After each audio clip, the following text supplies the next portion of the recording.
ஓம் சாந்தி. எல்லோரும் குஷியாக இருக்கிறீங்களா? எல்லோருக்கும் அட்வான்ஸ் இனிய பொங்கல் நல்வாழ்த்துக்கள். செம்ம பவர்ஃபுல்லான முரளி. ஜென்ரலாகவே அவ்யக்த முரளி பயங்கரமாக இருக்கும். அதில் இன்றைக்கி முரளி ரொம்ப ரொம்ப பயங்கரமாக இருக்கும். இந்த ஒரு வாரமாகவே பாபா நிறைய ரகசியத்தை வெளிப்படுத்துகிறாருல்ல. ஸோ அதன் தொடர்ச்சியாக இந்த முரளியில் பயங்கர ரகசியம் இருக்கும். பல தடவை கேளுங்க. கேட்க கேட்க நிறைய ரகசியம் வெளிப்பட்டுக்கிட்டே இருக்கும். 14/1/2024 அவ்யக்த முரளி.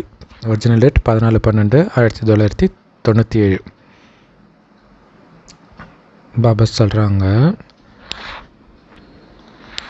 வீண் விஷயங்கள், நெகட்டிவ் விஷயங்கள் இதை தவிர்த்து அவார்டு வாங்கிறதுக்கு தகுதியானவர்களாக ஆகுங்கள். பாபா கிட்ட பரிசு வாங்கணும்னா அதுக்கு மிகப்பெரிய எதிரி என்ன தெரியுமா? வீண் விஷயங்கள், நெகட்டிவ் விஷயங்கள். நேற்று சொன்னார் இல்லையா, கடந்ததை மறந்துடுங்க, நினைக்காதீங்க அப்படின்னு. ஸோ அதோடைய தொடர்ச்சியாகவே தானே இது வருது. இன்றைக்கி பாப்தாதா கடவுளின் அன்புக்கு தகுதி வாய்ந்த ஆத்மாக்களை பார்க்குறார். கடவுளுடைய அன்பு ஒரு ஊஞ்சல்ன்றார், சந்தோஷம் நிரம்பிய ஊஞ்சல். அதில் தான் நீங்கள் நிரந்தரமாக ஊஞ்சல் ஆடிக்கிட்டே இருக்கிறீங்களா? பாபாவுடைய அன்புன்ற ஊஞ்சல் ஆடிட்டு இருக்கிறீங்களா, அல்லது உலகியல் சந்தோஷத்தில் ஆடிட்டு இருக்கிறீங்களா? ஏன்னா பல ஜென்மத்தின் துக்கத்தை கடவுளுடைய அன்புன்ற ஊஞ்சலில் உட்கார்ந்து அந்த செகண்டே முடிஞ்சிடும்ன்றார். கடவுளுடைய அன்பில் அவ்வளவு சக்தி நிரம்பி இருக்குது. அதனால் ரொம்ப பலகீனமான ஆத்மா கூட ஒரு செகண்டில் சக்திசாலி ஆகிடுன்றார். இப்போ கடவுளுடைய அன்பு நான் மாதிரி அன்பு. ஸோ அன்புன்ற ஊஞ்சல் ஆடிட்டு இருங்கன்றார். மிக உயர்ந்த ஆத்மாக்கள், கடவுளின் அன்புக்கு பாத்திரமான ஆத்மாக்கள் ரொம்ப ரொம்ப கம்மியானவங்க தான் சொல்கிறார் இல்லையா? கடவுளுடைய அன்பு மிக ஒரு வினாடியில் துக்கத்தை மறக்க வைக்குது, சக்திசாலியாக உங்களை மாற்றுது, எல்லாம் ரைட்டு தான். ஆனால் அந்த அன்புக்கு தகுதியாக யார் இருக்கிறாங்கன்னு பார்த்திங்கன்னா ரொம்ப ரொம்ப கம்மியானவங்க தான்றார்.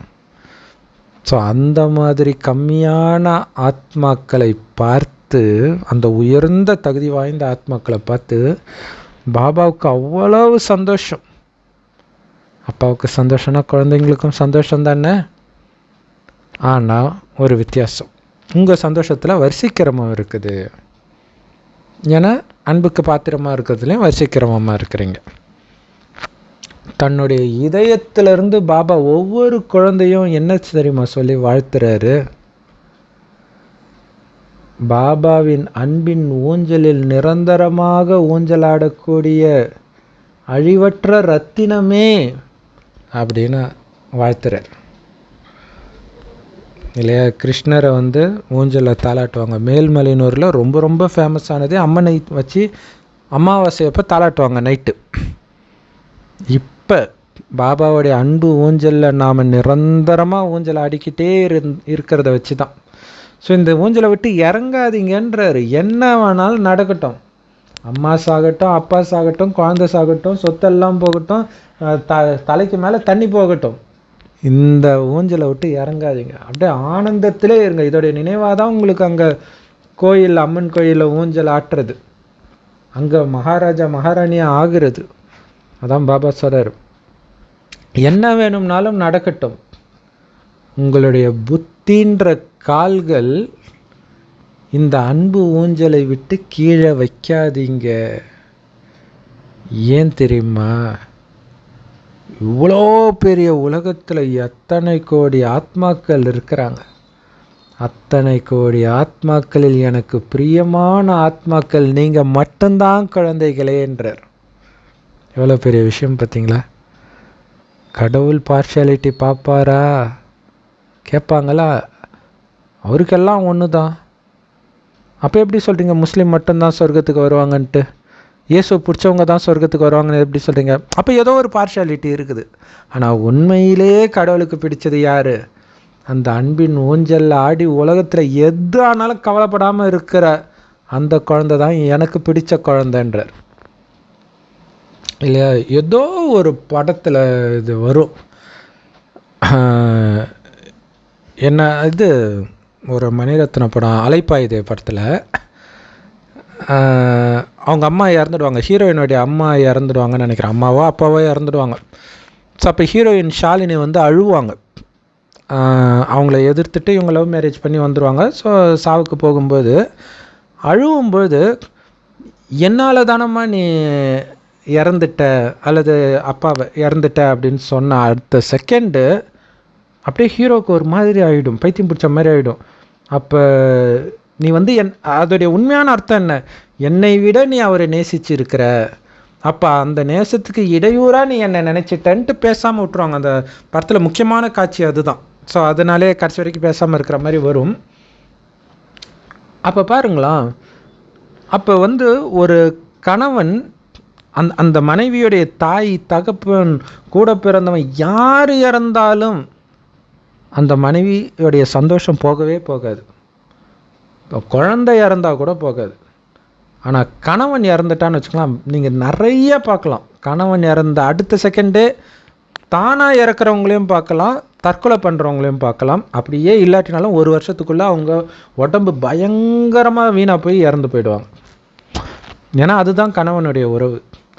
அந்த மாதிரி நம்முடைய கணவன் சிவபாபா. அப்போ அவரை தவிர யாருமே நம்ம வாழ்க்கையில் கிடையாது.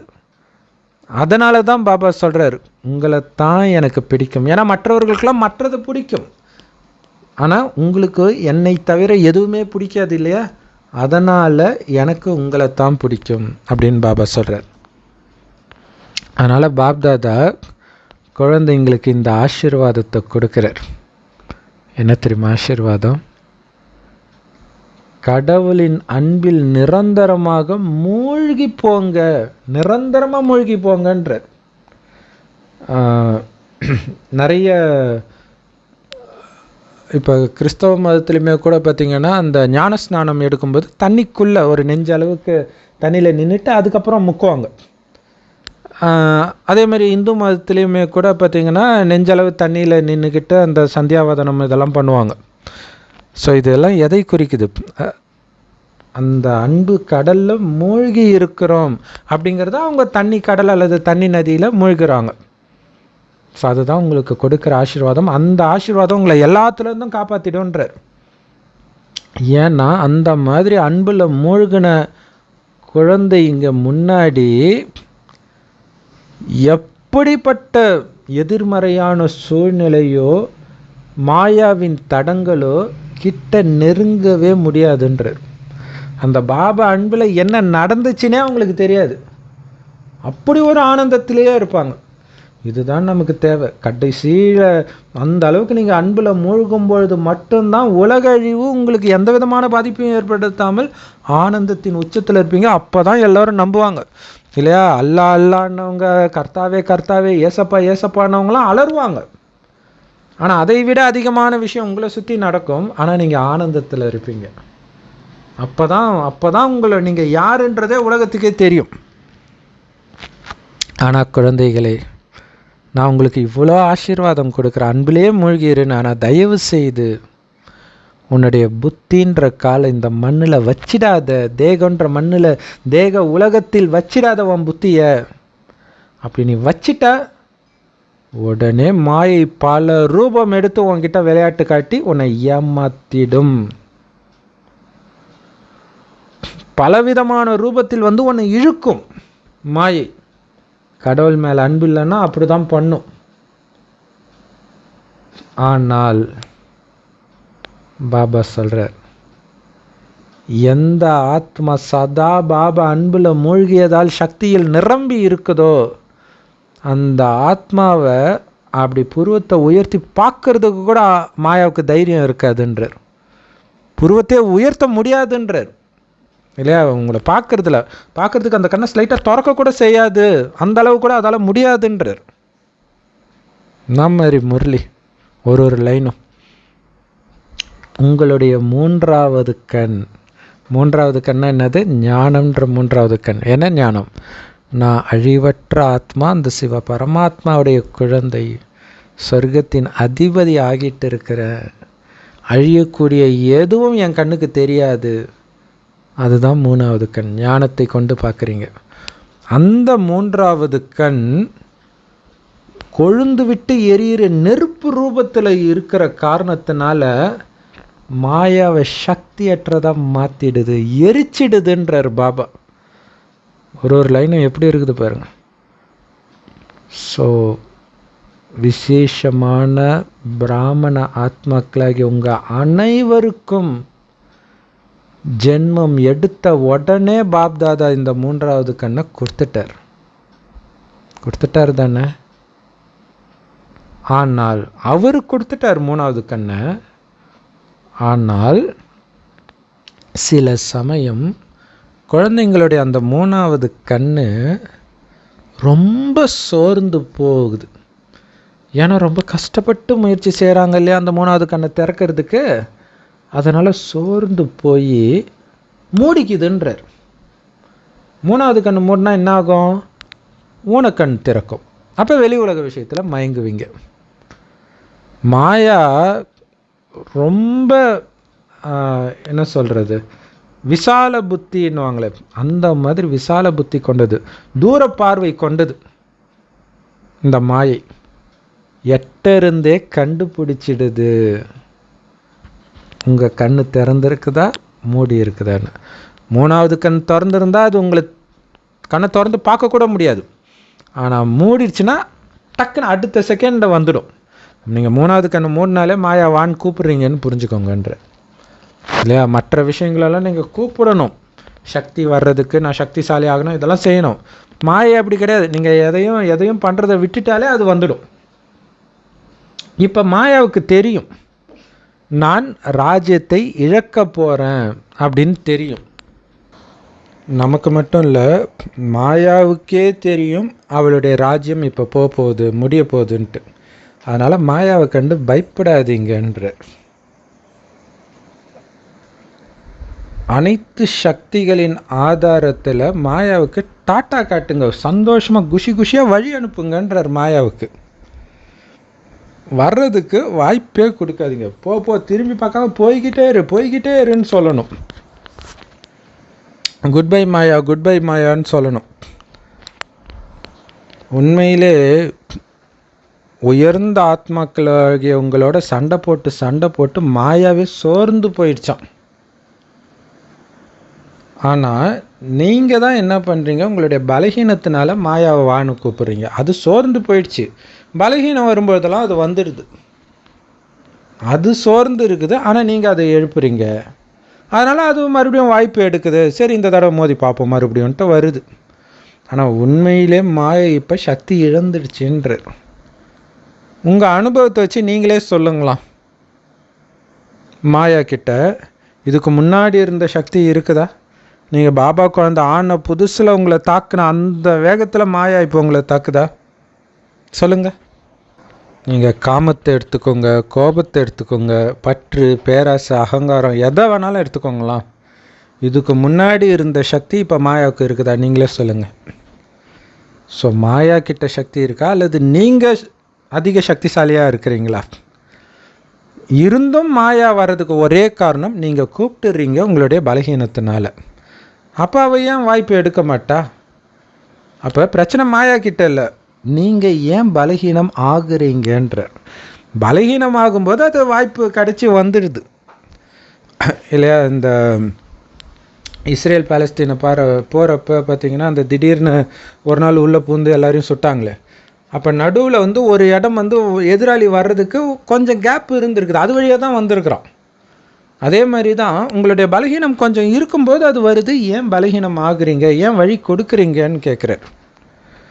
ஸோ பாபா உங்ககிட்ட ஒரு கேள்வி கேட்குறார். ஒரு கேள்வி இருக்குது உங்ககிட்ட கேட்குறதுக்காக. அது என்ன தெரியுமா? நீங்கள் மாஸ்டர் சர்வசக்திவானா இல்லையா? ஒரே கேள்வி. நான் சர்வசக்திவான், என்கிட்ட மாயா நிற்காது. அப்போ நீங்கள் என்னுடைய குழந்தைங்கன்னா நீங்கள் மாஸ்டர் சர்வசக்திவானா இல்லையா? நீங்கள் எல்லோரும் மாஸ்டர் சர்வசக்திவான் தானே? அல்லது சில சமயம் மட்டும்தான் மாஸ்டர் சர்வசக்திவானாக இருக்கிறீங்களா? அல்லது எல்லா டைமும் மாஸ்டர் சர்வசக்திவானாக இருக்கிறீங்களா? என்னவா இருக்கிறீங்க? எல்லா டைமும் சர்வசக்திவானாக இருக்கிறீங்களா? சக்திசாலியாக இருக்கிறீங்களா? ஸோ பாபா வந்து மாயா கிட்ட சொல்கிறவா, போ மாயா போ போ, உனக்கு டைம் ஆயிடுச்சு போன்னு சொல்கிறவா? ஆனால் நீங்கள் அதை வான்னு கூப்பிடக்கூடாது. நான் அதை போன்னு சொல்கிறேன், நீங்கள் வான்னு கூப்பிடக்கூடாது. ஏன்னா பாபா வந்து மாயா சரி ஓ போதும் உன் ஆட்டம் போதும் போன்னு சொன்னால் மாயா என்ன தெரியுமா சொல்லுதான் பாபா கிட்ட, அவங்க என்னை கூப்பிட்டுக்கிட்டே இருக்கிறாங்களே பாபான்னு சொல்லுதான். எப்படி பாபா பேசுகிறாரு பார்த்தீங்களா? அப்போ பாபா என்ன பண்ணுறது? மாயா வரவிடாத பாபான்னு நீ தான் என்கிட்ட சொன்ன குழந்தை, நான் மாயாட்ட சொல்கிறேன் வராத போன்றேன். அந்த மாயா என்ன சொல்லுது, அவன் தான் என்னை கூப்பிட்டான், குழந்தைங்க பேசிக்குவாங்களே அவன் தான் என்னை அடித்தான் அப்படிங்கிற மாதிரி பேசுது மாயா பாபா கிட்ட. அவங்க என்ன கூப்பிட்றாங்களே பாபா என்ன பண்ணுறது பாபான்னு மாயா கேட்குது. பாபா சொல்கிறார், அப்போ நானும் தான் என்ன பண்ணுறது? நான் போக சொல்லிட்டேன், நீங்களே கூப்பிட்றீங்கன்னா நான் என்ன பண்ணுறது?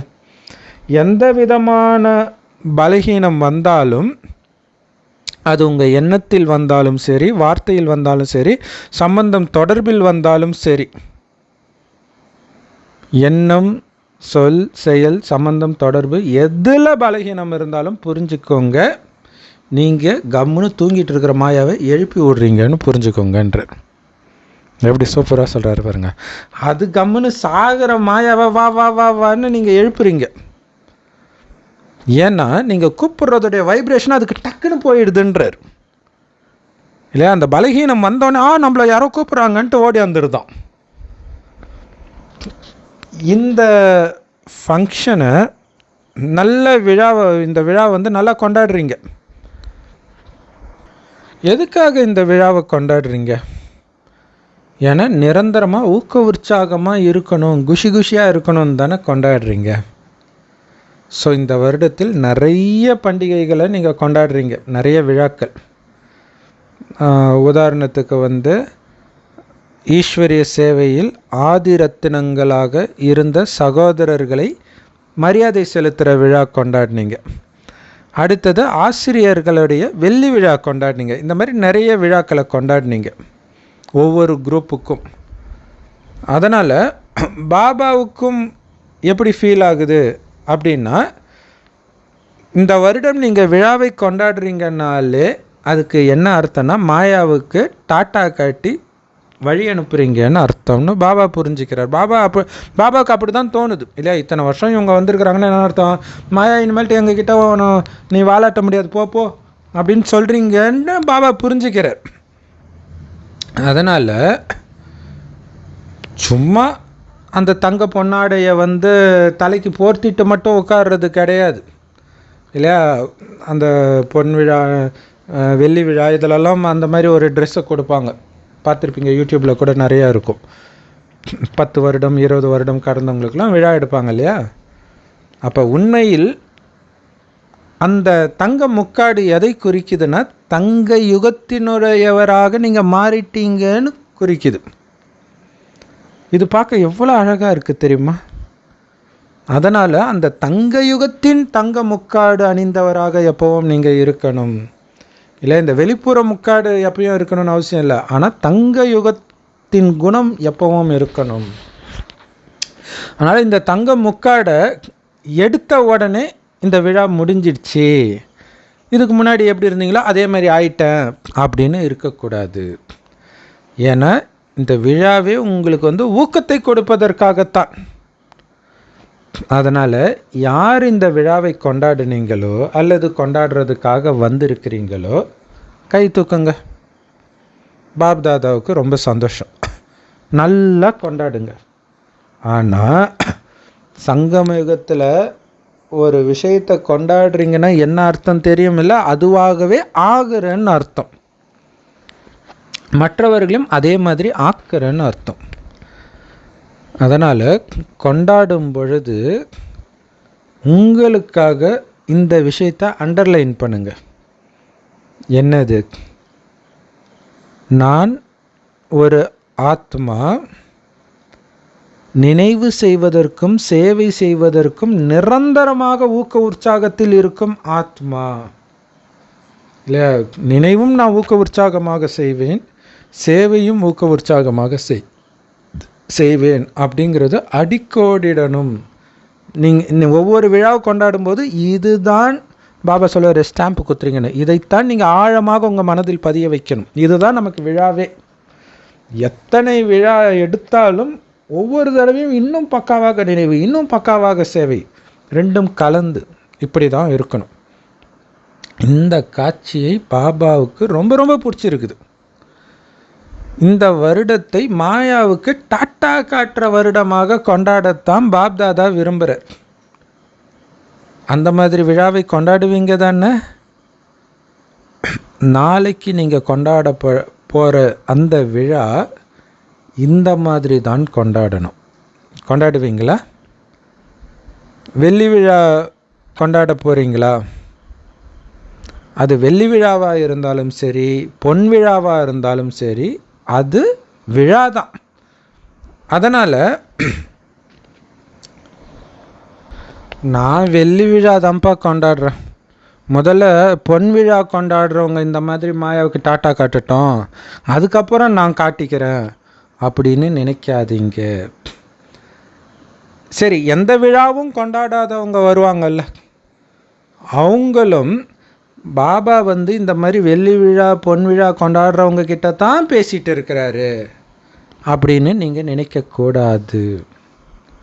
பாப்தாதா எல்லாருக்கும் சேர்த்து தான் இதை சொல்கிறேன். ஏன்னா பிராமண வாழ்க்கையின் விழாவை நீங்கள் தினமும் கொண்டாடிட்டு தானே இருக்கிறீங்க. ஏன்னா பிராமண வாழ்க்கையே ஒரு கொண்டாட்டம் தான். இதை பக்தி மார்க்கத்தில் ஒரு அம்மா சொல்லுவாங்க, கொண்டாட்டமாக நாங்கள் வாழுறோம் அப்படின்னு. அது உண்மையில் நாம் சொல்ல வேண்டியது. பிராமண வாழ்க்கை கொண்டாடிட்டு தானே இருக்கிறீங்க. எல்லாரும் பிராமணர்கள் ஆகிட்டீங்க இல்லையா? அல்லது இப்போ தான் ஆகிக்கிட்டே இருக்கிறீங்களா? இல்லை, இந்த ஞானம் கிடைச்சிது, பாபா நிச்சய புத்தி வந்துச்சுனாலே நீங்கள் பிராமணர் தான். ஸோ ஆகிட்டீங்க. அதனால் பிராமண வாழ்க்கையின் விழாவை கொண்டாடுறதுனா என்ன அர்த்தம் தெரியுமா? நிரந்தரமாக தானும் ஊக்க உற்சாகத்தில் இருப்பதோடு மற்றவர்களுக்கும் ஊக்க உற்சாகத்தை எடுத்து வருபவர்கள் அப்படின்னு அர்த்தம். இதுதான் பிராமணர்களுடைய தொழிலே. சதா ஆனந்தம், சதா சிரிச்ச முகம். இதை பார்த்து மற்றவர்களும் மாறணும். இப்படி மாற்றுறது தான் பிராமணர்களுடைய வேலை. அந்த கலியுக பிராமணர்கள் தங்கள் உதட்டுனால புராண கதைகளை சொல்லிட்டு இருக்கிறாங்க.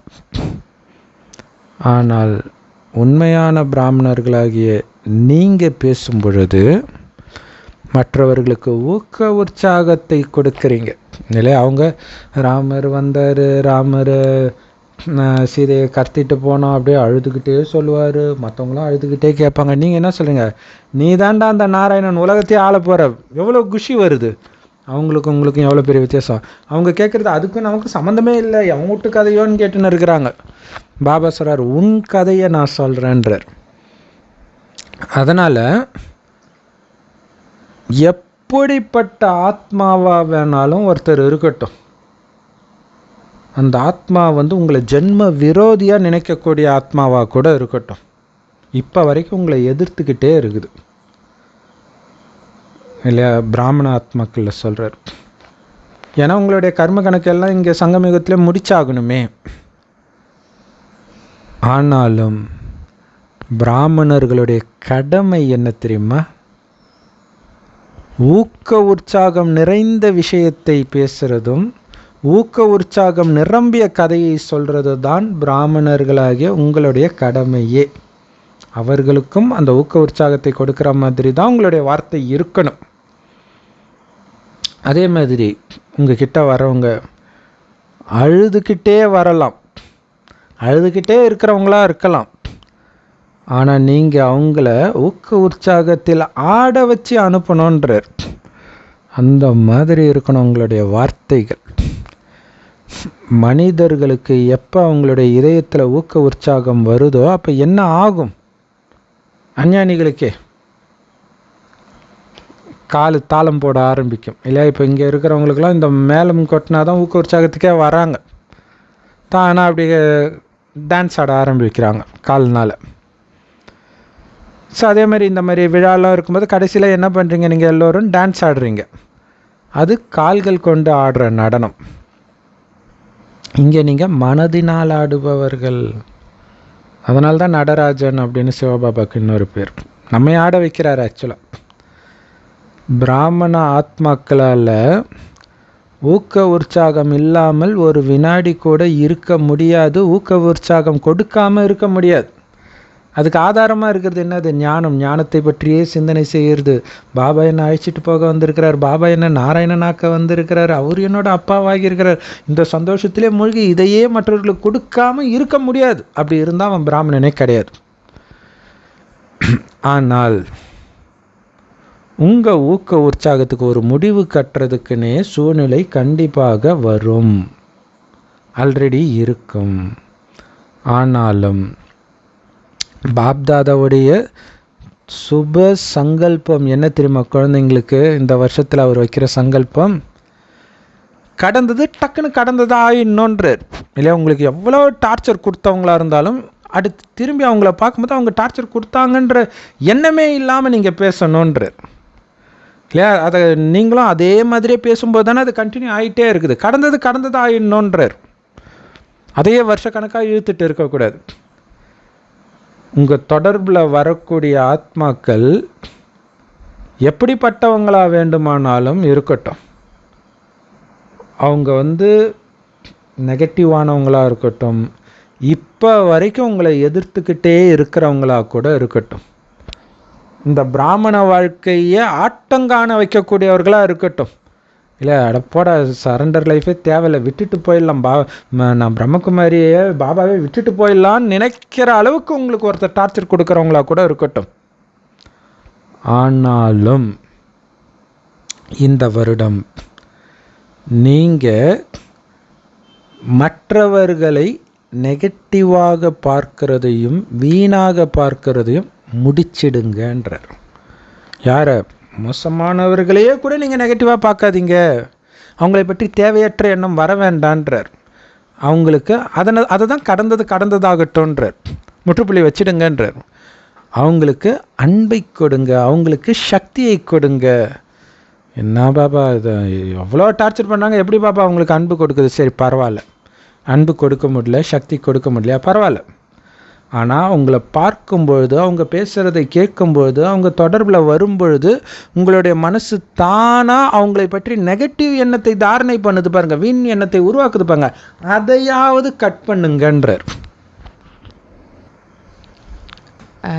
பிரதர், இந்த பாயிண்ட்டை கேட்கும்போது ஒரு சின்ன உதாரணமாக குழந்தைங்கள சொல்லலாம் பிரதர். உண்மையிலுமே நம்ம குழந்தைங்க சரியில்லைங்கிறோம். உண்மையிலே அவங்க காலை உழவணும் பிரதர். இந்த பாயிண்ட்ஸை கரெக்டாக ஃபாலோ பண்ணுறது பார்த்திங்கன்னா அந்த குழந்தைங்க தான் பிரதர். அவங்க தான் பார்த்திங்கன்னா எவ்வளவு திட்டினாலும் சரி, என்ன பண்ணாலும் சரி, அடுத்த நிமிஷம் நம்ம என்ன பண்ணோங்கிறதே மறந்து போய் நம்மள்ட்ட பேசிகிட்டு இருப்பாங்க. அதே மாதிரி டீச்சர்ஸும் பார்த்திங்கன்னா குழந்தைங்கள அவ்வளோ ஒரு திட்டுவாங்க, எல்லாமே பண்ணுவாங்க. அடுத்த நிமிஷம் வாமா அப்படின்னு சொல்லி கூப்பிட்டாங்க, உடனே இப்போ எல்லாமே மறந்துட்டு போய் அந்த டீச்சர்ஸ்கிட்ட போய் பேசிகிட்டு இருப்பாங்க. அவங்களுக்கு எல்லாமே மறந்துடும் பிரதர் எனக்கு தெரிஞ்சு. Correct sister. ஆனால் தான் குழந்தையும் தெய்வமும் ஒன்று அப்படின்னு பாபா சொல்கிறார். ஸோ இந்த விஷயத்தில் தான் நீங்கள் குழந்தையாக இருக்கணுன்றார். ஆனால் உங்கள் மனதை கட்டுப்படுத்துறதுல நீங்கள் எஜமானனாக இருக்கணுன்றார் இல்லையா. ஏன்னா இங்கே மனதை கட்டுப்படுத்த சொல்கிறார். அதை பற்றி நெகட்டிவ் எண்ணத்தை, வீண் எண்ணத்தை எடுத்துகிட்டு வராது. இது சாதாரண விஷயம் கிடையாது தான். ஆனால் இது ராஜயோகம். உன்னை ராஜாவாக்குற ஆத்மா சொல்கிறத மனம் கேட்கணும், அதை பண்ணுங்கன்றார் இல்லையா. அதுக்கு அடுத்தது ஒருபடி மேலே போய் அவங்களுக்கு அன்பை கொடுங்க, சக்தி கொடுங்கன்றார். ஆனால் இது பெரும்பாலும் நிறைய பேர் பார்த்திங்கன்னா தன்னுடைய கணவனுக்கு, அப்பா அம்மாவுக்கு கொடுப்பாங்க. ஏன் அவங்க எவ்வளோ கரிச்சி கொட்டினாலும் அவங்களுக்கு சக்தியை கொடுப்பாங்க, ஏன்னா அவங்க என்னுடையவங்க நினச்சிட்றாங்கல்ல. ஆனால் மற்றவர்களுக்கு அந்த மாதிரி பேசிட்டாங்கன்னா அவங்க பக்கமே திரும்ப மாட்டாங்க. அதான் பாபா சொல்றார், அவங்களை பற்றி நெகட்டிவ் எண்ணங்களை வரவிடாதீங்க, வீண் எண்ணங்களை வரவிடாதீங்க. அதுக்கு பதிலாக அன்பையும் சக்தியும் கொடுங்க. உங்களுடைய மனதை இந்த மாதிரி தேவையற்ற எண்ணங்களை அவங்கள பற்றி தாரணை பண்ண விடாதீங்கன்றார். அதை அவாய்ட் பண்ணுங்க. ஸோ உங்கள் மனதில் இதை இந்த மாற்றத்தை கொண்டுட்டு வாங்கன்றார். ஏன்னா எந்த அளவுக்கு நீங்கள் நெகட்டிவாக ஒருத்தரை பற்றி உள்ளே போடுறீங்களோ அது உங்களுக்கு தான் பிரச்சனை. அவங்கள பார்க்க நினைக்க உங்களுக்கு பேனிக் அட்டாக் வந்துக்கிட்டே இருக்கும். ஸோ அதை மாற்றணும் நம்ம. இல்லை யாரை பற்றி நெகட்டிவ் எண்ணம், பொறாமை, பழி வாங்குகிற எண்ணம் எது வந்தாலும் உடனே நீங்கள் மாற்றணும். நெகட்டிவாக வீணானதாக இருக்கக்கூடிய எல்லாத்தையும் அப்படியே உள்ளடக்கிடுங்கன்றார், உள்ளேயே அழிச்சிடுங்கன்றார். அது வெளிப்படுத்தாதீங்க இல்லையா? அது நீங்கள் வெளிப்படுத்தினாலே அது கொஞ்சம் உள்ளே இருந்தால் அது அழிய ஆரம்பிச்சிடும். யார் இந்த 2 விஷயத்தையும் அவாய்ட் பண்ணுறாங்களோ அவங்களுக்கு தான் மிகச்சிறந்த மிக உயர்ந்த பரிசு பாப்தாதா கிட்ட இருந்தும் கிடைக்கும், பிராமண பரிவாரத்துக்கிட்ட இருந்தும் கிடைக்கும்ன்றார். கரெக்டு தானே? அவங்களுக்கு கோபமே வராதுப்பான்றாங்க. நான் பேசின பேச்சுக்கு என்னை இந்த மாதிரி யாராவது பேசியிருந்தாங்கன்னா அவங்க மூஞ்சிலே முழிக்க மாட்டேன். ஆனால் அவங்க ஒன்றுமே நடக்காத மாதிரி என்கிட்ட உள்ளன்போடு பேசுகிறாங்க பாரு, என்னுடைய அகங்காரமே அப்படியே உடஞ்சிடுச்சுன்னுவாங்க. இது அஞ்ஞானத்திலே நடக்கும் நிறைய. மற்ற ஆத்மாக்களுக்கு இன்னொரு ஆத்மா கிட்ட இருந்து தான் அவார்டு கிடைக்கும். ஆனால் இங்கே உங்களுக்கு கடவுள்கிட்ட இருந்தே கிடைக்கிது. ஸோ அப்போ இந்த அவார்டை வாங்கிறதுக்காச்சும் அந்த நெகட்டிவ் எண்ணம், வீண் எண்ணத்தை விட்டுடலாம்ல? அதுக்கு தைரியம் இருக்குதா? நல்லது. ஸோ இந்த விழாவை கொண்டாடிய பாண்டவர்களுக்கு இந்த தைரியம் இருக்குதா இந்த அவார்டு பாபா கையில் வாங்கிறதுக்கு? நீங்கள் எல்லாரும் கையை தூக்குனீங்க. ஆனால் இன்னைய டேட்டு என்னன்னு மைண்டில் பதிய வைங்க. ஸோ ஆரம்பத்தில் சொன்னாலே இது 14ஆம் தேதி. ஆக்சுவலாக இப்பயும் 14ஆம் தேதி, ஒரிஜினல் டேட்டுமே 14ஆம் தேதி தான். அதனால் அடுத்த மாதம் 14ஆம் தேதி, ஸோ அதுக்கேற்ற மாதிரியே முரளி எடுத்து போட்டிருக்கிறாங்கன்னு நினைக்கிறேன். அடுத்த மாதம் 14ஆம் தேதி நீங்கள் செக் பண்ணுங்க. என்ன செக் பண்ண சொல்கிறார்?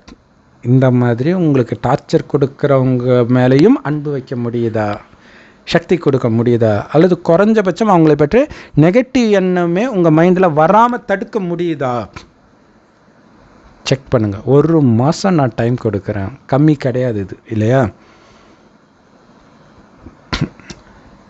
வெள்ளி விழா கொண்டாடக்கூடியவர்கள் யாரெல்லாம் இந்த அவார்டு வாங்குவேன் அப்படின்னு நினைக்கிறீங்களோ அவங்க கையை தூக்குங்க. மற்றவர்கள் கையை தூக்குறாங்களேன்னு பார்த்துட்டு சும்மா கையை தூக்காதீங்க. அல்லது ஐயோ எல்லாரும் கை தூக்கும்போது நம்ம கை தூக்கலைன்னா அசிங்கமாயிடுமேன்னு கையை தூக்காதீங்க. நான் எல்லாருக்குமே சான்ஸ் கொடுக்குறேன். உங்களில் யாருக்காவது தைரியம் இல்லைன்னா கையை தூக்காதீங்க. அது ஒன்றும் பிரச்சனை கிடையாது. பாபா உங்களுக்கு இன்னும் அதிகமாக சக்தி கொடுப்பேன் இல்லையா? தைரியம் இல்லை இல்லையா? அதுக்கு நான் சக்தி கொடுப்பேன். அதனால் இன்னும் எனக்கு தைரியம் வேணும் அப்படின்னு யாராவது இந்த கூட்டத்தில் நினைக்கிறீங்களா? வெள்ளி விழா கொண்டாட வந்த ஆசிரியர்கள் அந்த மாதிரி நினைக்கிறீங்களா? சரி, ஓகே, நீ இத்தனை பேர் முன்னாடி எப்படி இதெல்லாம் கையை தூக்கி சொல்கிறதுன்னு நீங்கள் வெக்கப்படலாம். அதனால் என்னால் முடியாது பாபா அப்படின்னு இங்கே கை தூக்க நீங்கள் வெக்கப்படலாம். அதனால் என்கிட்ட எழுதி அனுப்புங்க.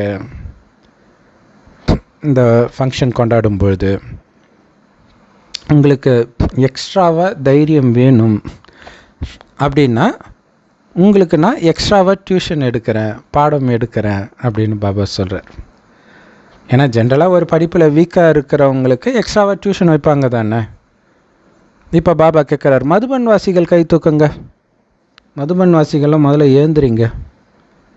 ஏன்னா மதுபன் வாசிகள் நல்ல ஆப்பர்ச்சுனிட்டி எடுக்கிறீங்க, நல்ல வாய்ப்பை எடுத்துருக்கிறீங்க. ஸோ மதுபன் வாசிகள் இந்த அவார்டு வாங்குவீங்களா? ஏன்னா இந்த சமஸ்கார முதல்லாம் எல்லா இடத்துலையும் இருக்கும். மதுபனில் இருக்கிறதுனால இருக்காதுன்னெலாம் அர்த்தம் கிடையாது. அதான் பாபா சொல்கிறார். அவங்க இந்த அவார்டு வாங்குவீங்களா? மதுபனில் இருக்கிறவங்க நீங்கள் எல்லோரும் கையை தூக்கிட்டீங்களா முதல்ல? ஏன்னா உங்களுக்கெல்லாம் டியூஷன் தேவையில்லை. ஏன்னா நீங்கள் ரொம்ப தைரியமான ஆத்மாக்கள்னு பாபா சொல்கிறார். பாபா எப்படி தட்டி கொடுக்குறார் பாருங்க. நல்லது, பாபா இதை கணக்கில் வச்சுக்குவார். ஸோ மதுபனை சார்ந்த எல்லோருக்கும் வாழ்த்துக்கள். இந்த வருடமே மாயாவுக்கு டாட்டா காட்டுறதுக்கும் பாபா கிட்ட வாழ்த்துக்களை வாங்கிறதுக்கான வருடமாக இருக்கட்டும். இதை இந்த விசேஷ எண்ணத்தை நடைமுறைப்படுத்தணும் அப்படிங்கிற எண்ணம் யாருக்கு இருக்குதோ இல்லையா, இப்போ பாபா சொல்லியிருக்கிறாரு இல்லையா, மற்றவர்களை பற்றி நெகட்டிவ் எண்ணம் வரக்கூடாது, மாயாவுக்கு டாட்டா காட்டணும்லாம் சொல்லியிருக்கிறாரு இல்லையா, இதை நான் நடைமுறைப்படுத்தியே தீர்வுன்ட்டு எந்த ஆத்மா விசேஷ எண்ணம் வைக்கிதோ அந்த ஆத்மாவுக்கு பாப்தாதா கிட்டேருந்து எக்ஸ்ட்ராவாக உதவி கிடைக்கும், கூடுதல் உதவி கிடைக்கும். நீங்கள் திடமான எண்ணம் மட்டும் வையுங்க, அந்த உதவியை நீங்கள் உணர்வீங்கன்ற. பாப்தாதாவும் உதவி பண்ணுவார், அதே நேரத்தில் அடிக்கடி ட்ராமாவும் உங்களை சோதிக்கும், அதுக்கும் நீங்கள் தயாராக இருக்கணும். ஆனால் நீங்கள் உங்களுடைய எண்ணத்தில் திடமாக இருந்தால், திட எண்ணம் வைத்தால், உங்களுடைய மனதின் கால்கள் அசையாமல் உறுதியாக இருந்தால் பாபாவுடைய கூடுதல் உதவி உங்களுக்கு அனுபவமாகும். ஜஸ்ட் அந்த உதவியை எடுத்துக்கிறதுக்கான சக்தி மட்டும்தான் உங்களுக்கு தேவை. அதுக்கு என்ன வேணும்? ஒருவர் மேல் உள்ள நம்பிக்கை, ஒருவரே பலம், இதுதான் தேவை. எது வேணும்னாலும் நடக்கட்டும், நான் இப்படி ஆகியே தீருவேன் அப்படின்னு உங்களுடைய மனதின் கால்களை ஆடாமல் அசையாமல் உறுதியாக வையுங்கள். ஸோ இப்போ சொல்கிறதான் பாபா செம்ம பவர்ஃபுல்லான லைன் சொல்கிறார் பாருங்க. பிரச்சனைக்குரிய சூழ்நிலைகள் வரும், ஆனால் உங்களுக்கு அது எப்படி தெரியுமா அனுபவம் ஆகும்? நீங்கள் ஏரோப்ளேனில் மேகத்திற்கு மேலே பறக்கிற மாதிரி அந்த பிரச்சனைகள் உங்களுக்கு கீழே இருக்கக்கூடிய மேகங்கள் மாதிரி அனுபவம் ஆகுன்றார். ஸோ மேலேருந்து நமக்கு கீழே மேகத்தை பார்க்க எவ்வளோ ஜாலியாக இருக்கும், அந்த மாதிரி உங்களுக்கு சந்தோஷத்தை கொடுக்குற மாதிரி தான் அந்த பிரச்சனைகளே அனுபவம் ஆகுன்றார். ஸோ என்னதான் பயங்கரமான மேகங்கள், அதாவது அவ்வளோ மோசமான சூழ்நிலைகள் இருக்கட்டும், அதுக்கு அந்த நேரத்தில் உங்களுக்கு எந்த விதமான தீர்வுமே தெரியாமல் கூட இருக்கட்டும், ஆனாலும் உங்களுக்கு அசைக்க முடியாத நம்பிக்கை இருக்கணும், திடமான நம்பிக்கை இருக்கணும். என்ன நம்பிக்கை? கண்டிப்பாக இந்த மேகம் சீக்கிரமாக கலைஞ்சி போயிடும் இல்லையா. அந்த நேரத்துக்கு என்ன தீர்வு, அதெல்லாம் இது ஜென்ரலாக அஞ்ஞானிகளே சொல்லுவாங்க தானே. பாசிங் கிளவுட்ஸ் அப்படின்னு சொல்லுவாங்க, எப்போவுமே இருக்காது, இதுவும் கடந்து போகும் அப்படின்னு சொல்லுவாங்க இல்லையா. எப்படிப்பட்ட பிரச்சனையாக இருந்தாலும் இது போயிடும் அப்படிங்கிற திடமான எண்ணம் உங்களுக்கு இருக்கட்டும். ஸோ அந்த எண்ணம் இருக்கும்போது அந்த பிரச்சனையை எழுப்புறவங்க மேலே உங்களுக்கு நெகட்டிவ் எண்ணம் வராது. ஸோ கண்டிப்பாக அந்த மேகங்கள், அது எப்படிப்பட்ட பிரச்சனையாக இருந்தாலும் ஒரு நாள் கலைந்தே தீரும். இது லௌகீக பிரச்சனைக்கும் சரி அலௌகீக பிரச்சனைக்கும் சரி பொருந்தும். அந்த பிரச்சனை என்ற மேகங்கள் எப்பவும் இருக்க போகிறது கிடையாது. அதனால் இந்த எண்ணத்தை வைத்து உங்களை எப்பவுமே பறக்கும் கலையிலே நிலையாக வச்சிருங்கள் இல்லையா. ஃபரிஸ்தா நிலையில் நீங்கள் மேலே இருந்துட்டு சக்தி கொடுக்குற வேலையை மட்டும் நீங்கள் பாருங்கன்றார். மற்றதெல்லாம் தானாக எப்போ வருது எப்போ போகுதுன்னே தெரியாது. கீழே இருந்தால் தானே பிரச்சனை, நீங்கள் மேலே பறந்துக்கிட்டே இருங்கன்றார். ஸோ அதனால தான் அனுமார் பறந்துட்டு இருக்கிற மாதிரி காட்டுறது. அந்த கருமேகங்கள் எவ்வளோ திக்காக எவ்வளோ கனமாக வேணும்னாலும் இருக்கட்டும், கண்டிப்பாக அது கலையும். எந்த மேகமாவது அப்படியே இருந்து பார்த்துருக்குறீங்களா? இல்லை, ஒரு நாள் இருக்கும், 2 நாள் இருக்கும், எப்படியா இருந்தாலும் ஒரு வாரத்துக்குள்ளே கலைஞ்சிடும்ல. அதனால் பாபா சொல்கிறாரு, எப்போ இந்த திடமான எண்ணத்தின் சக்தி இருக்குதோ அப்போ நீங்கள் ஆல்ரெடி வெற்றியை அடைஞ்சிட்டீங்கன்றார் இல்லையா. அது கண்டிப்பாக போயிடும்பா, அப்படியேவா இருக்க போகுது அப்படின்னு வைங்களா. என்ன பிரச்சனையாக வேணாலும் இருக்கட்டும், ஆல்ரெடி நீங்கள் வெற்றி அடைஞ்சிட்டீங்கன்றார். அதனால் அது எப்படி நடக்கும் அப்படின்லாம் பயப்படாதீங்க, அந்த மாதிரியே நினைக்காதீங்கன்றார். எல்லாமே நன்மையில் தான் முடியும். ஆனால் அதே நேரத்தில் பாப்தாதாவுக்கு இன்னொரு விஷயமும் தெரியும். டைம் நெருக்கத்தில் வர வர புது புது சூழ்நிலை வந்துக்கிட்டே தான் இருக்கும். விதவிதமான சமஸ்காரம் கொண்ட மேகங்கள் பலவிதமான கர்ம கணக்குகள்ன்ற கரு மேகங்கள் வந்துக்கிட்டே தான் இருக்கும் டைம் நெருங்க நெருங்க உங்களை அசைச்சு பார்க்கறதுக்கு. ஏன்னா எல்லாமே இங்கேயே நீங்கள் கணக்கு முடிச்சு தானே ஆகணும். நிறைய குழந்தைங்க கேட்குறாங்க, என்ன பாபா நாளுக்கு நாள் பிரச்சனை அதிகமாகிட்டே இருக்குதுன்ட்டு. பாபா சொல்கிறாரு, எந்த குழந்தைங்க இது யாருக்கு வரும், அதுவும் ஒன்று இருக்குது, எல்லா குழந்தைங்களுக்கும் வராது. முயற்சியே பண்ணலன்னா உங்களுக்கு மாயாவே வராதுன்னெலாம் பாபா சொல்கிறார்.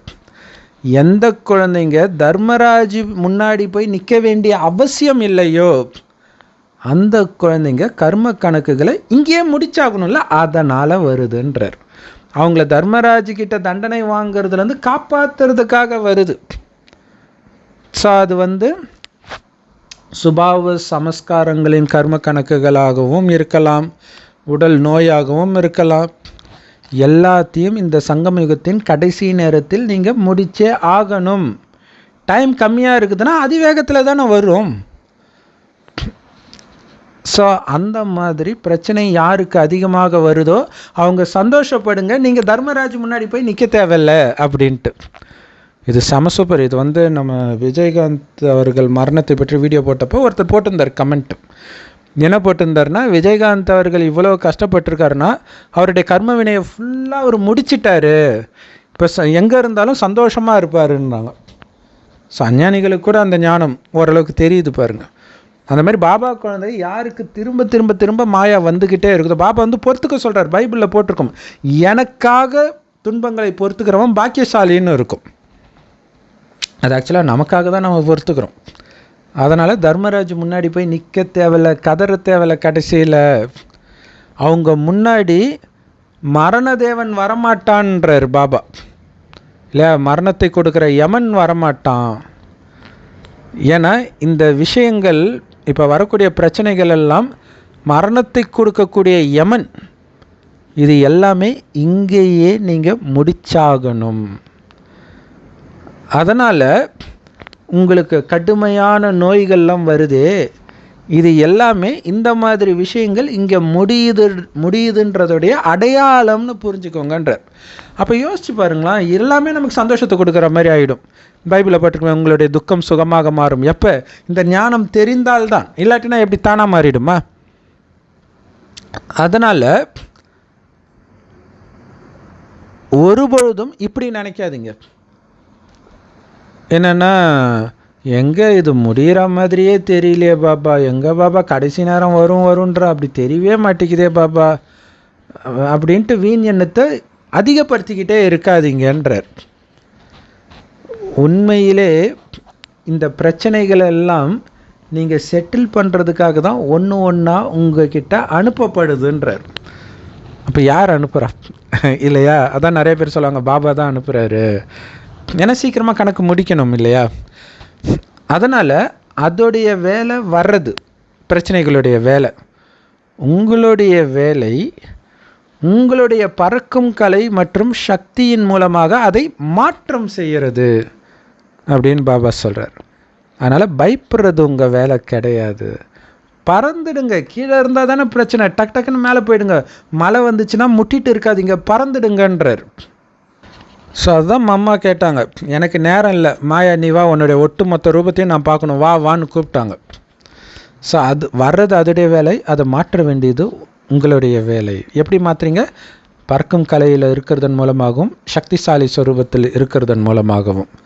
குறிப்பாக பயப்படாதீங்க. ஸோ அதனால் பயப்படாதீங்க அப்படின்னு பாபா சொல்கிறார். ஒரு மிகப்பெரிய ரகசியத்தை பாபா இப்போ வெளிப்படுத்துகிறார். என்ன அப்படின்னா, நிறைய குழந்தைங்களுக்கு ஒரு விசேஷத்தன்மை இருக்குதாம். அது என்ன விசேஷத்தன்மைனா, வெளிப்படையாக தன்னுடைய பயத்தை காட்டிக்க மாட்டாங்க. அதெல்லாம் கரெக்டாக தான் இருக்குது அப்படின்னு சொல்லிக்குவாங்க. ஆனால் உள்ளுக்குள்ளே அவங்க மனம் பயப்படும்.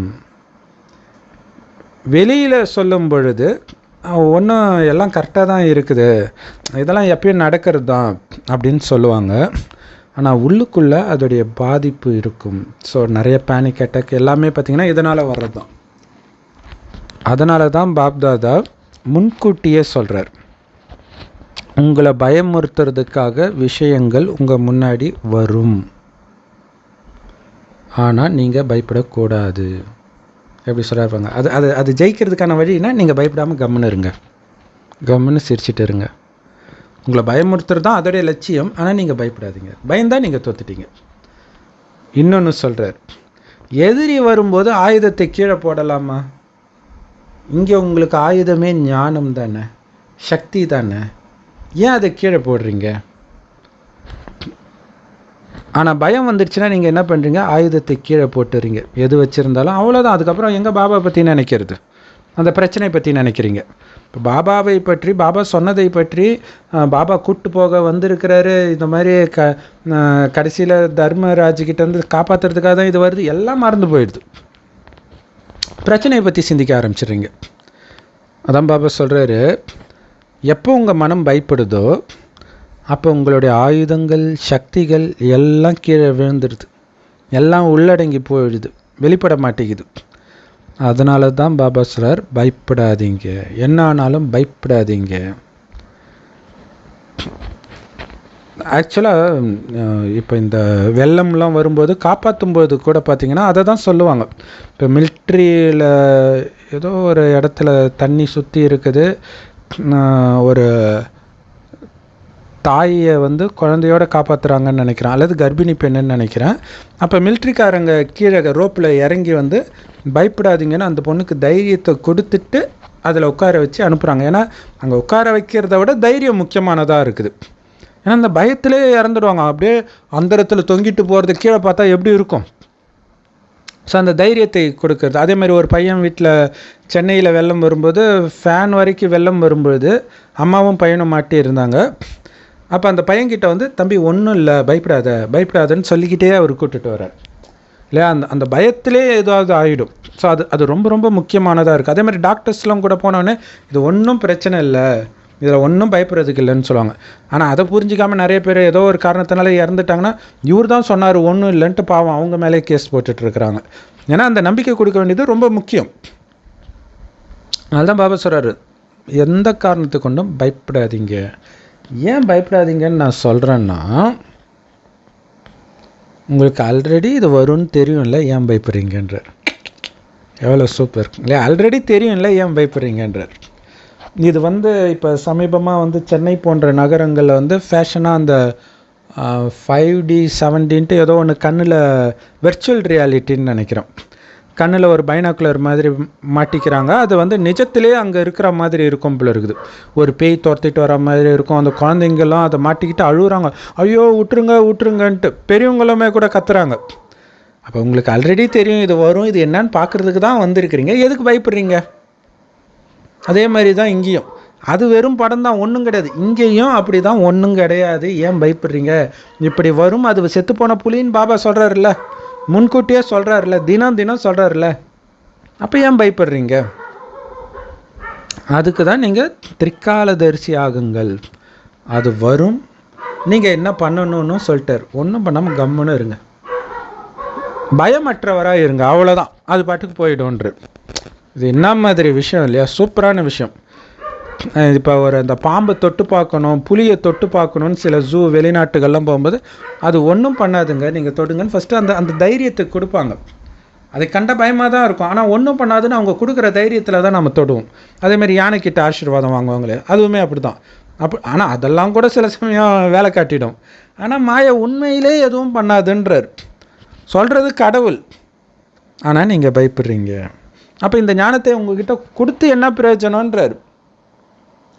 விடிய விடிய ராமாயணம் கேட்டு சீதைக்கு ராமன் சித்தப்பன் மாதிரி இவ்வளவும் சொல்லி மீண்டும் மீண்டும் நீங்கள் பயப்படுறீங்களே, பயப்படாதீங்க. பிராமணர்களாகிய நீங்கள் பயமற்றவராக இருக்கணும்.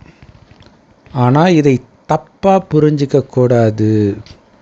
பாபா பயமற்றவராக இருக்கணும்னு சொன்னார் அப்படின்ட்டு மற்றவங்க கூட பழகும்போது இஷ்டத்துக்கு கண்ணாப்புண்ணான்னு பேசுறது கிடையாது, பயம் இல்லாமல்.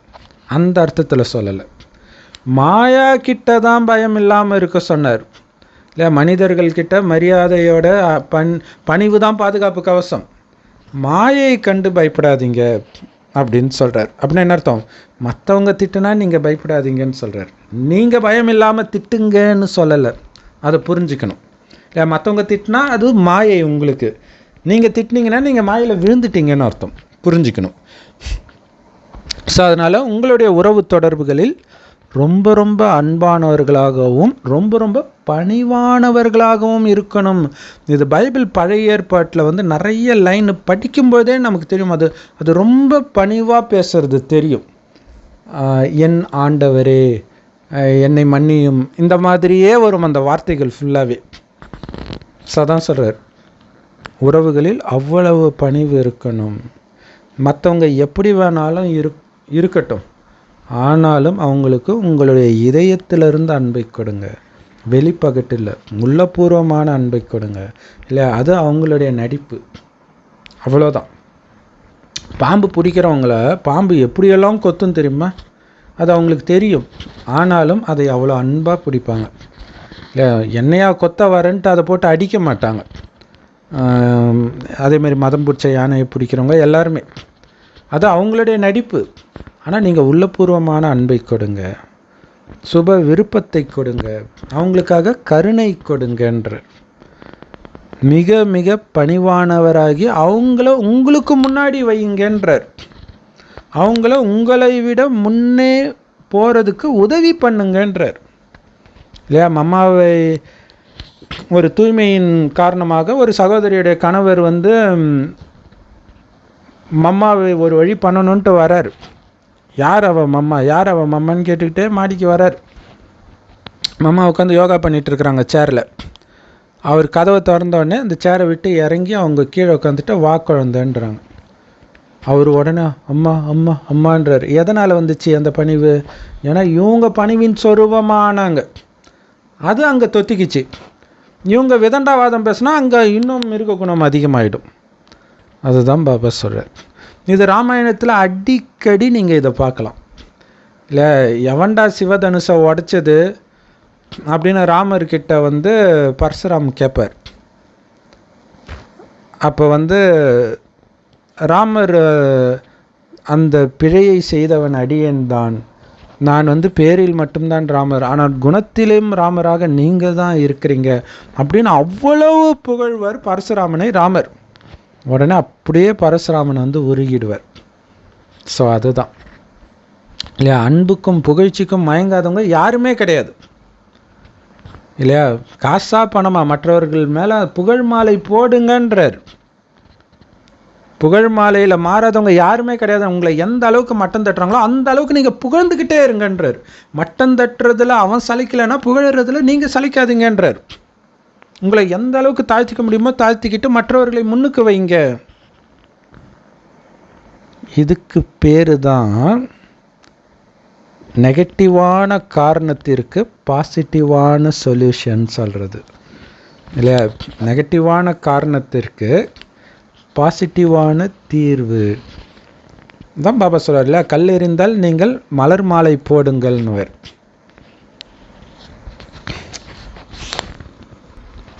ஒருத்தர் மேலே குறையை கண்டுபிடிக்கிறதுக்கு இந்த காரணம் அந்த காரணம்னு சொல்கிறாங்களே, அதே மாதிரி அவங்கள புகழறதுக்கும் இந்த காரணம் அந்த காரணம்னு கண்டுபிடிங்க, தானாக வந்துடும். நீங்கள் புகழணும்னு முடிவு பண்ணிட்டா தானாகவே நிறைய காரணங்கள் தெரிய ஆரம்பிச்சிடும். அதனால் காரணத்தையும் பிரச்சனையையும் நேர்மறையான தீர்வாக மாற்றிடுங்க. ஸோ எப்படி மாற்றணும் அப்படிங்கிறத சொல்லியிருக்காரு. என்ன மாதிரி முறையில் இது வந்து டக்குன்னு புரியாது. நீங்கள் பல தடவை படிக்கும்போது பல தடவை கேட்கும்போது தான் இது புரிஞ்சு ஆழமாக தாரணையாகும். இது ரொம்ப ரொம்ப ரொம்ப ரொம்ப முக்கியமானது. பாப்தாதாவுக்கு ஒரு விஷயம் ரொம்ப ஆச்சரியமாக இருக்குதாம். அது என்ன தெரியுமா? ஒரு பக்கம் நான் பஞ்ச தத்துவத்தை வென்றவனாக மாறுவேன் சவால் விடுறீங்க, நான் பஞ்ச தத்துவத்தையே மாற்றிடுவேன்றீங்க இல்லையா? புயலை அமைதிப்படுத்துவேன், இதெல்லாம் சவால் விடுறீங்க, சொல்கிறீங்க தானே? நீங்கள் உண்மையிலே பஞ்ச தத்துவத்தை மாற்றுறீங்க தானே? யார் அந்த மாதிரி சவால் விடுறாங்களோ அவங்க பஞ்ச தத்துவத்தை மாற்றவும் செய்கிறாங்க. ஆனால் உங்களுடைய சம்பந்தம் தொடர்பில் ஒரு பிரச்சனை வருது அப்படின்னா அதை உங்களால் தீர்க்க முடியல. இதுதான் பாபாக்கு ஆச்சரியமாக இருக்குது. நாடா பஞ்சதத்துவத்தினால வர பிரச்சனையே சரி பண்ணுறாங்க. புயல், சுனாமியை எல்லாத்தையும் அமைதிப்படுத்த முடிகிற உங்களால் உங்கள் தொடர்பில் வர ஒருத்தரை அமைதிப்படுத்த முடியலையா? அவங்கள மாற்ற முடியலையா? இது ஆச்சரியமாக இருக்குது. நீங்கள் தத்துவத்தையே இல்லையா, ஜட பொருள், அது உயிரற்ற தத்துவம், அதையே என்னால் மாற்ற முடியும்னு நீங்கள் சேலஞ்ச் பண்ணுறீங்க. ஆனால் பிராமண ஆத்மாக்களை மாற்ற முடியாமல் இருக்கிறீங்க. அப்போ என்ன நினைக்கிறீங்க? அவங்களெல்லாம் மாற்றவே முடியாதுப்பா, வாய்ப்பே இல்லை, நானும் எவ்வளோ ட்ரை பண்ணிட்டேன், சாத்தியமே கிடையாது, பாபாவாலே மாற்ற முடியாது அப்படின்னு சொல்கிறீங்க. அப்போ நீங்கள் எப்படி தத்துவத்தை மாற்றுவீங்க?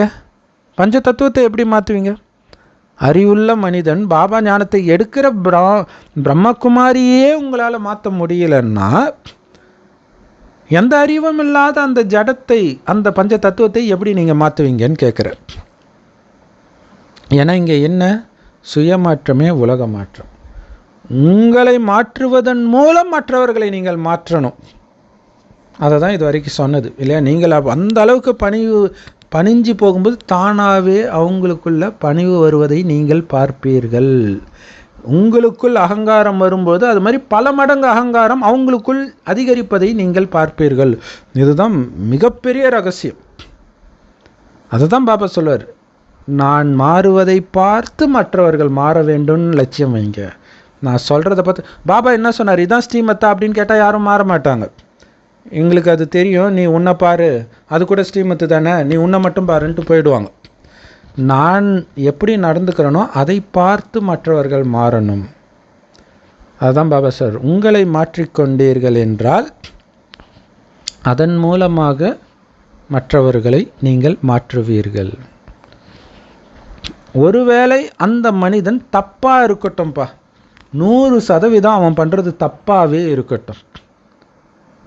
ஆனால் நீங்கள் என்ன சத்தியம் பண்ணீங்க பாபா கிட்ட?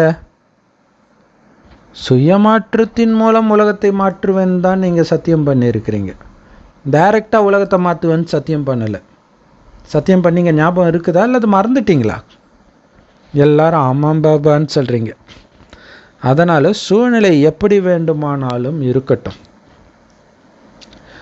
ஸோ ஒரு சூழ்நிலையை மாற்றுவதற்கு மற்றவருடைய உதவி கூட நீங்கள் எடுக்க வேண்டியதாக இருக்கட்டும். ஆனாலும் அவனை மாற்றுறது முடியாத காரியம்னு அவனுக்கு நீங்கள் சர்டிஃபிகேட் கொடுக்காதீங்கன்ற. இது கிறிஸ்தவ மதத்தில் நியாயம் தீர்க்காதீர்கள்ன்றாங்க. மற்றவர்களை நியாயம் தீர்க்க நீங்கள் யார்? அவன் மாறவே மாட்டான், அவன் ஒரு பாவின்னு சொல்கிறதுக்கு நீங்கள் யார் அப்படின்ட்டு இருக்கும். அதுதான் பாபா சொல்கிறார், ஏன் குழந்தை மாற மாட்டான்னு சொல்கிறதுக்கு நீ யாருன்னு கேட்குறாரு. உன்னை யார் சர்டிஃபிகேட் கொடுக்க சொன்னது? உனக்கு யாராவது அதிகாரம் கொடுத்தாங்களா இந்த சர்டிஃபிகேட்டை கொடுக்க? எப்படி கேட்குறாருப்பாங்க, என்ன மாதிரி முரளி பாருங்க.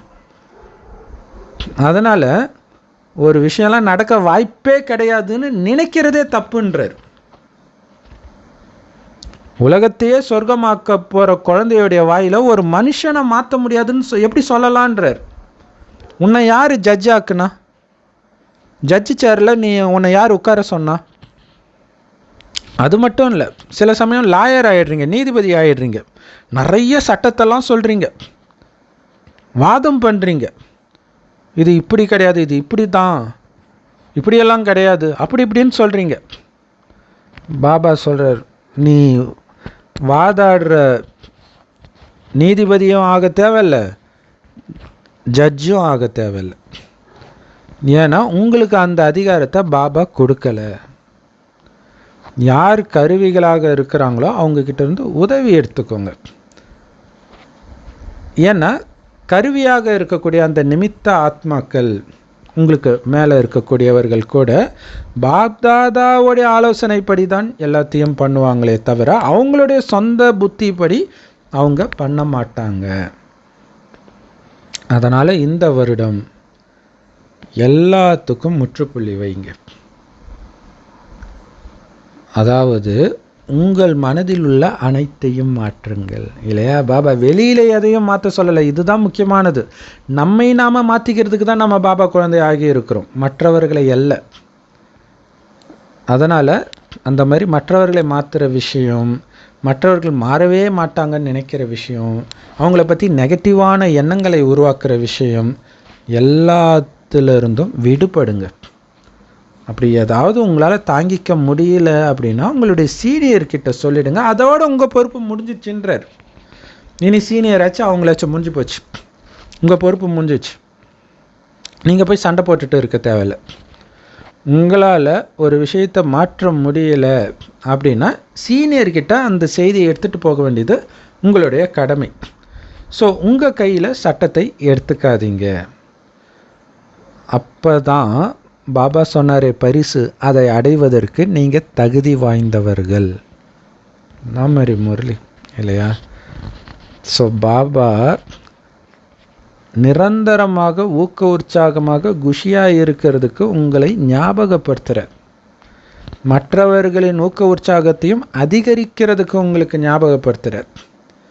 நீங்கள் எப்போ ஊக்க உற்சாகத்தோடு இருக்கிறீங்களோ அப்போ தான் மற்றவர்களின் கைகளை உங்கள் கையோடு நீங்கள் எடுக்க முடியும், அவங்க கையை பிடிக்க முடியும். அதாவது உங்களுடைய மனம் அன்புன்ற கையை அவங்களுக்கு கொடுக்கும் இல்லையா? அன்பை கொடுத்து நீங்கள் உங்களுடைய மனம் சந்தோஷமாக நடனமாடும் அப்படின்னு பாபா சொல்கிறார். எதை சொல்கிறார்? ஸ்தூல கையை சொல்லலை, மனம் என்கிற கை. அதிலும் அன்புனால சகயோகம் பண்ணுற கைன்றார். அன்புனால உதவி பண்ணுறது இல்லையா? அந்த ஆத்மாவுக்கு ஒரு சக்தி இல்லை, அந்த சக்தி இல்லையா எரிஞ்சு விழுதுன்னா அந்த ஆத்மாவுக்கு அன்பு இல்லை. அன்பை கொடுங்க இல்லையா? அன்பான வார்த்தையை பேச பேச பேச பேச கொஞ்சமாக அந்த ஆத்மாவுக்குள்ளே அந்த அன்பு வர ஆரம்பிக்கும். ஸோ அந்த உதவி பண்ணுங்க அப்படின்னு பாபா சொல்கிறார். ஸோ அதன் மூலம் அவங்கள ஊக்க உற்சாகத்துக்கு எடுத்துகிட்டு வாங்க. இதுக்கு பேர் தான் உங்களுடைய கைகளை அவங்களுடைய கையோட வைக்கிறது, கையோட கை இணைக்கிறதுன்னு சொல்கிறது. ஸோ இதில் ஒரு முக்கியமான விஷயம் ஒன்று இருக்குது.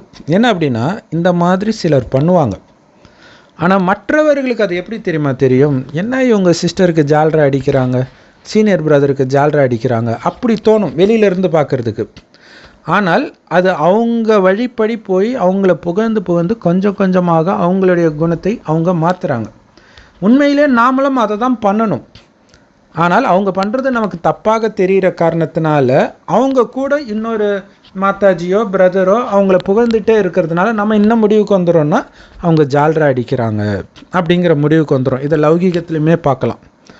பாபா சொல்கிறாரு, அன்புனால் அடைய முடியாதது ஏதாவது இருக்குதா?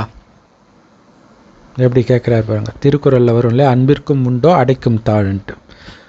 அன்புனால் அடைய முடியாதது எதுவுமே கிடையாது. அதிலும் இது கடவுளுடைய அன்பு. இதனால் அடைய முடியாதது ஏதாவது இருக்குதா? அதனால் பாபா சொல்கிறாரு, பிராமணர்களுடைய அகராதியிலே முடியாதுன்ற வார்த்தையே கிடையாதுன்ற.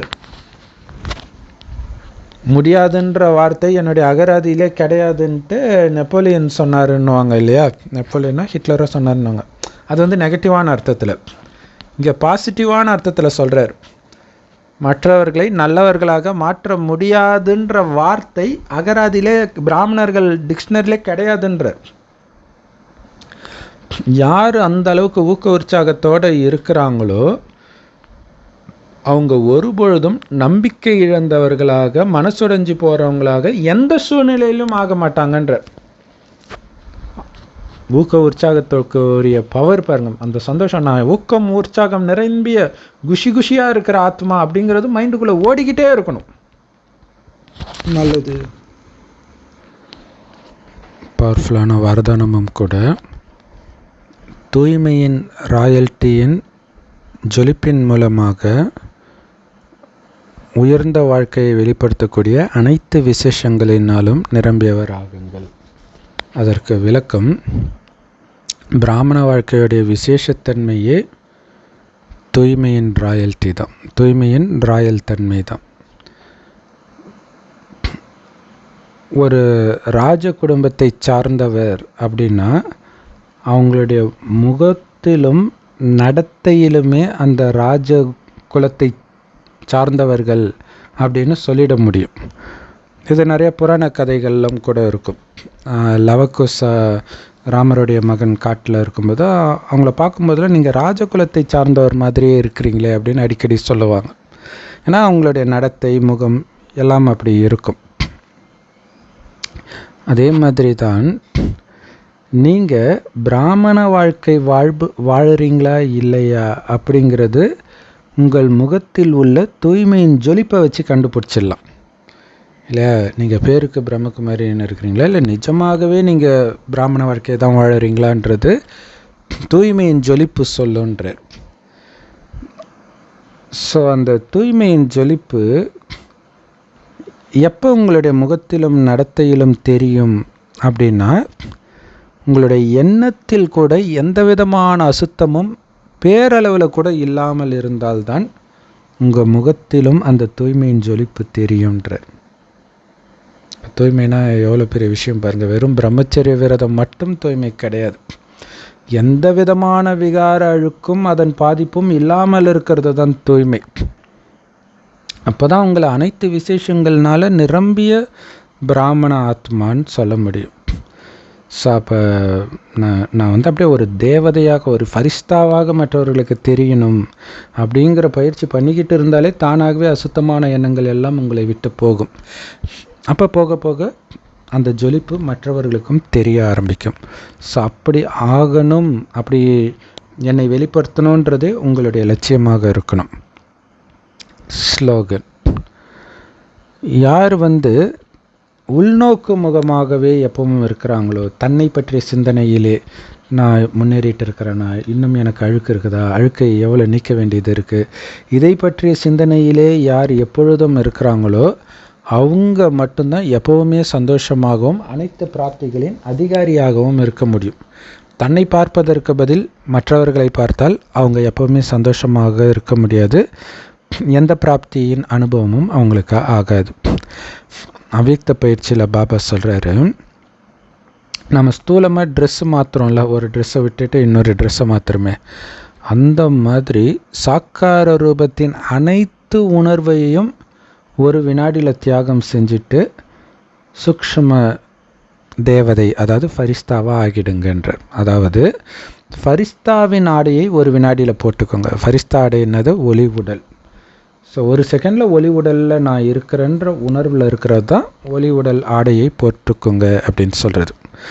ஸோ இந்த பயிற்சி அடிக்கடி நீண்ட காலமாக நீங்கள் பண்ணியிருந்தால் மட்டுமே கடைசி நேரத்தில் பாபா சொல்வார் இல்லையா, கர்மாதித்த நிலை அடையும் போது டக்குன்னு ஆத்மா பறக்க ஆரம்பிக்கும் ஃபரிஸ்தாவாகன்ட்டு.